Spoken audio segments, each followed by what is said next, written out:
sebelum minta waktu Pak Riki sebentar untuk melakukan proses wawancara terkait pengambilan keputusan pimpinan yang bertanggung jawab.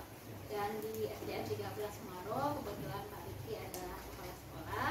Izinkan saya mengajukan beberapa pertanyaan terkait pengambilan keputusan yang mungkin selama ini Pak Riki sudah banyak pengalaman, dan nanti ada beberapa pertanyaan yang ingin saya ajukan. Mohon waktu Pak Riki. Apakah Pak Riki lagi sibuk atau bagaimana, Pak? Alhamdulillah sekarang baik. Baik, Pak.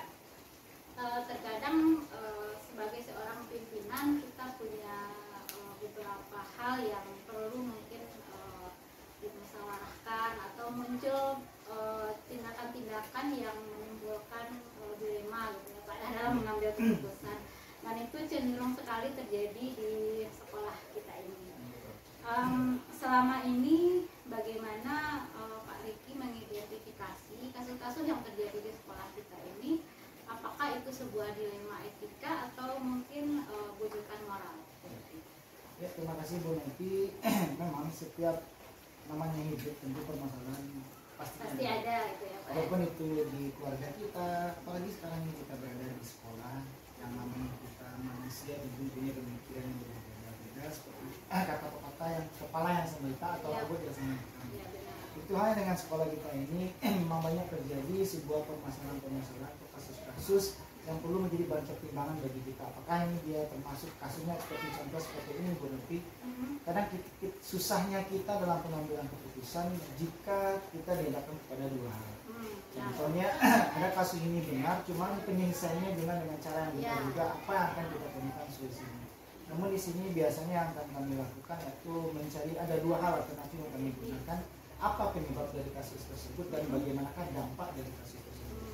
Jika kedua ini seandainya memiliki dampak yang sangat buruk dan butuh pertimbangan, ini yang perlu cepat kita selesaikan. Berarti kalau seandainya dalam menghadapi kasus itu kalau sama-sama benar gitu ya Pak ya, satu sisi benar, satu lagi benar, maka akan muncul sebuah dilema gitu ya Pak ya. Berarti di sana kita bisa menggunakan ini dilema etika gitu ya Pak. Baik Pak Riki, selama ini bagaimana Pak Riki menjalankan pengambilan keputusan itu, terutama kasus-kasus dengan dua kepentingan yang sama-sama benar atau sama-sama mengandung nilai kebajikan. Diambil keputusan ini ada nilai kebajikannya, di keputusan satu lagi ada nilai kebajikannya. Bagaimana cara Pak Riki mengambil keputusannya? Oh iya, terima kasih Bu Neti. Biasanya yang kami lakukan yaitu bicara di pengambilan keputusan ketika terjadi kasus yang dilema kita seperti yang Bu Neti sampaikan. Hal yang pertama harus kita lakukan adalah melihat dulu seperti yang kami sampaikan di awal. Jadi kita harus melihat dulu sebab akibat dari kasus tersebut. Setelah kita menemukan sebab akibatnya, ketika kasus ini perlu penanganan yang cepat, maka yang perlu kita lakukan tindakan yang kedua, kita perlu melakukan musyawarah. Nah, musyawarah ini kita lakukan tentu mengajak dengan rekan-rekan guru yang lainnya agar keputusan kita ambil menjadi bahan pertimbangan dan bisa dimanfaatkan nantinya. Kemudian yang terakhir, kita harus mencarikan solusi yang terbaik. Karena dalam posisi seperti itu kedua-duanya benar, yang di sanalah letaknya dilemanya sebetulnya. Jadi harus mempertimbangkan baik dan buruknya. Ibarat kata Pak Minang, ibarat kita mengambil rambut di dalam hukum. Hukum jangan terserak dan rambut jangan putus. Ya, berarti butuh masukan juga dari kawan-kawan rekan guru gitu ya, atau mungkin dari komite atau segala macamnya Pak Riki ya. Ya baik. Biasanya dalam pengambilan keputusan itu langkah-langkah atau prosedur apa yang Pak Riki lakukan selama ini? Berarti cara pengambilan keputusan agar dapat dengan langkah-langkah seperti apa? Yang pertama, kalau kami secara pribadi tentu kami harus mendalami dulu kasus tersebut. Melihat seperti yang disampaikan tadi apa penyebabnya dan apa akibat yang ditimbulkan. Yang kedua, kita akan melakukan musyawarah. Nah, musyawarah di sini kapan perlu kita akan mengundang semua guru untuk mencarikan solusi yang terbaik, dan bahkan perlu kita akan melibatkan komite sekolah. Karena komite sekolah ini perannya tidak bisa dilepaskan dari sekolah, karena dia yang berwenang untuk mengontrol dan mengawasi jalannya sekolah. Ketika dia perlu dilibatkan, maka kita wajib melibatkan komite sekolah. Ketika sudah berkumpul, kita mengambil suatu musyawarah atau kata sepakat, nah itu yang akan kita jalani bersama. Jadi tidak ada pihak yang dirugikan. Oke, berarti dengan melakukan musyawarah nanti akan dikumpulkan seberapa manfaatnya untuk sekolah gitu ya Pak Riki ya. Kalau sudah ada manfaat yang lebih, mungkin keputusan itu Iya, bisa. kita lihat. Oke, Betul baik. sekali. Sepertinya langkah yang Pak Riki ambil itu mengemukakan musyawarah gitu ya Pak ya, dan berbasis hasil akhir gitu. Hasilnya seperti apa setelah keputusan tersebut diambil gitu ya Pak. Kira-kira dalam hal ini yang Pak Riki lakukan, apakah Pak Riki anggap sudah efektif langkah pengambilan keputusan seperti itu? Ya, alhamdulillah selama ini dijalankan, seperti yang disampaikan, dengan kita mengajak musyawarah, jadi artinya walaupun kita seorang pimpinan, kita tidak melakukan pengambilan keputusan secara sendiri, tetap melibatkan semua orang terkait, baik itu adalah guru maupun teman kita yang juga kita guru itu di sekolah. Seperti itu, agar keputusan kita ambil seperti yang disampaikan tadi bisa dijalankan dengan baik dan bermanfaat.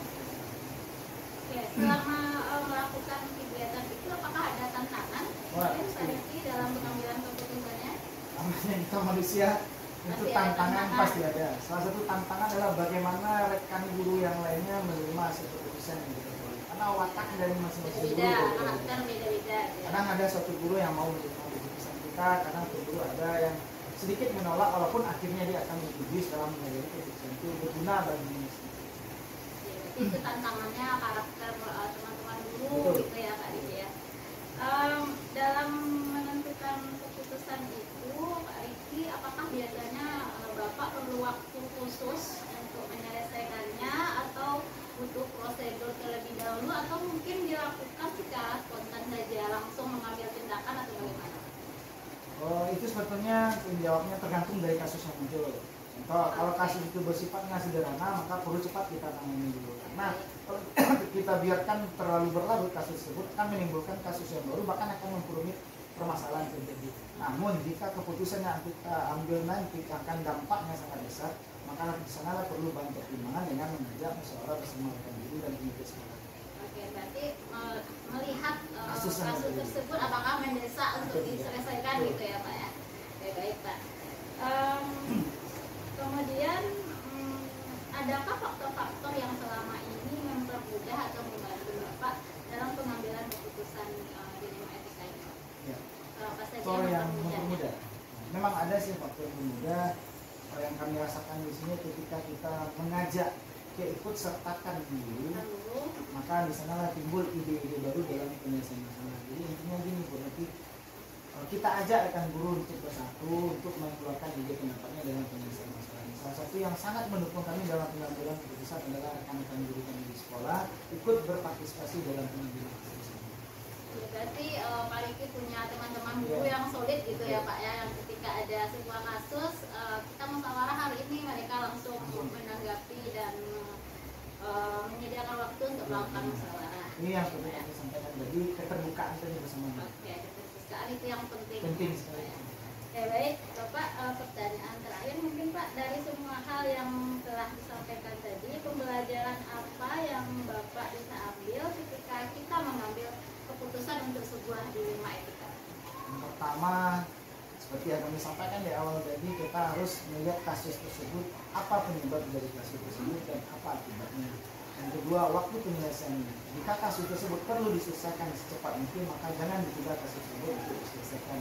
Yang ketiga, tentu kita butuh rekan kerja yang solid yang bisa membantu kita dalam mengambil keputusan. Maka kita akan mengajak rekan guru semua unsur-unsur yang terkait pengambilannya untuk pengambilan keputusan. Oke, berarti betapa keharmonisan dan keterbukaan bersama rekan guru komite itu perlu dijaga ya Pak Riki ya. Ya baik Pak, banyak sekali ilmu yang dapat saya tangkap dari wawancara kita ini Pak, dan semoga kedepannya Bapak atau saya akan dapat menerapkan pengambilan keputusan ini dengan baik. Dan yang penting di sini yang saya tangkap adalah bahwa apapun keputusannya, kalau seandainya benar dilema etika itu tetap dilakukan dengan musyawarah dan adanya saling keterbukaan di antara rekan guru, komite dan warga sekolah. Jadi jangan ada satuan yang disembunyikan. Oke, jangan ada dusta di antara kita. Betul sekali.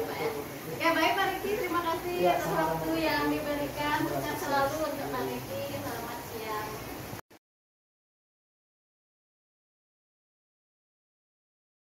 Assalamualaikum warahmatullahi wabarakatuh. Saya Novi Ermawita, calon guru penggerak angkatan 6 Kabupaten Sijunjung, Sumatera Barat. Pada kesempatan kali ini saya akan melakukan wawancara bersama Ibu Kepala Sekolah SDN 26 Limokoto, yaitu Ibu Fidra Yanti Maldar.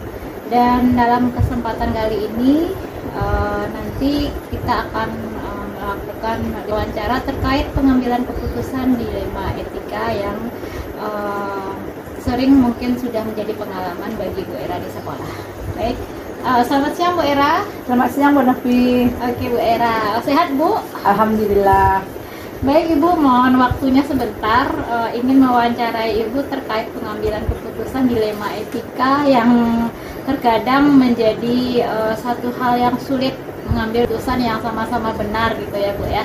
Dan saya yakin Ibu Kepala Sekolah sudah merasakan banyak pengalaman di sekolahnya, baik terkait siswa, terkait guru dan segala macamnya. Baik Ibu, selama ini bagaimana cara Ibu mengidentifikasi kasus-kasus yang merupakan dilema etika atau rujukan moral?